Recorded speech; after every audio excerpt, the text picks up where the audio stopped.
10 अक्टूबर विश्व मानसिक स्वास्थ्य दिवस पर सुनिए डॉक्टर पी.के. सिंह को सिर्फ रेडियो सिटी पर। मानसिक रोग विशेषज्ञ डॉक्टर पी.के. सिंह द्वारा संचालित नारायण न्यूरोसाइकेट्रिक सेंटर, चांदपुर चौराहा, वाराणसी। सबसे पहले जो मेरा सवाल है आपसे वो ये है कि मेंटल हेल्थ क्या होता है और इसके कॉजेज क्या होते हैं और इसके साइन क्या होते हैं मेंटल इलनेस के।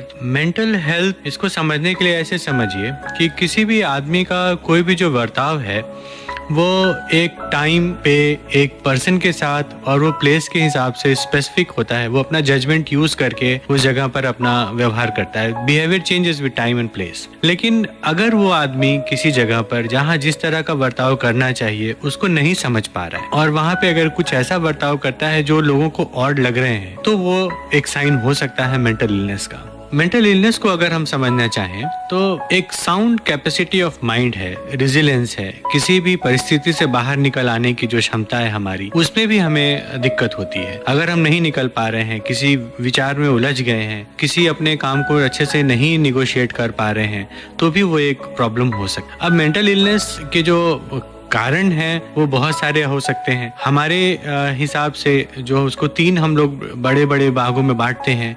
एक है बायोलॉजिकल कॉजेस, एक है साइकोलॉजिकल कॉजेस, एक है सोशल कॉजेस। अक्सर हम लोग देखते हैं सोशल कॉजेस बहुत आसान होते हैं। लोग अक्सर बातें करते हैं कि इनके पास तो ये प्रॉपर्टी नहीं है, या इनकी गर्लफ्रेंड ने इनको डिच कर दिया, या इनकी जॉब चली गई, या ये एग्जाम में फेल हो गए इसलिए इनको ये स्ट्रेस हो गया, या डिप्रेस हो गए, या इन्होंने बहकी बहकी बातें करना शुरू कर दिया। ये एक सोशल कॉजेज हो सकते हैं। इसके अलावा साइकोलॉजिकल कॉजेज होते हैं, जैसे कि मैं एक कंस्ट्रक्ट हूँ, मेरा अपना एक अपब्रिंगिंग है, मेरी अपनी एजुकेशन है, मेरा अपना रिलीजन है, मेरी एक सोशल स्टेटस है, जिसके हिसाब से मैं अपने आप को एक आइडेंटिटी समझता हूँ। मेरी अपनी एक सोच है, ये मेरा साइकोलॉजिकल कॉज है। उसके साथ बायोलॉजिकल कॉज, जिसके लिए हम लोग सोचते हैं हमारा ब्रेन का एक कंस्ट्रक्शन है, उसके नर्व्स हैं, उसमें न्यूरोकेमिकल्स हैं जिनके थ्रू हम सोच रहे हैं, समझ रहे हैं, चीज़ों को देख रहे हैं।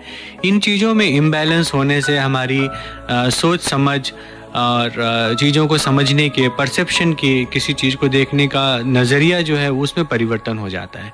तो हमारा व्यवहार लोगों को उतना ठीक से समझ में नहीं आता है। राजश्री अलमेरा।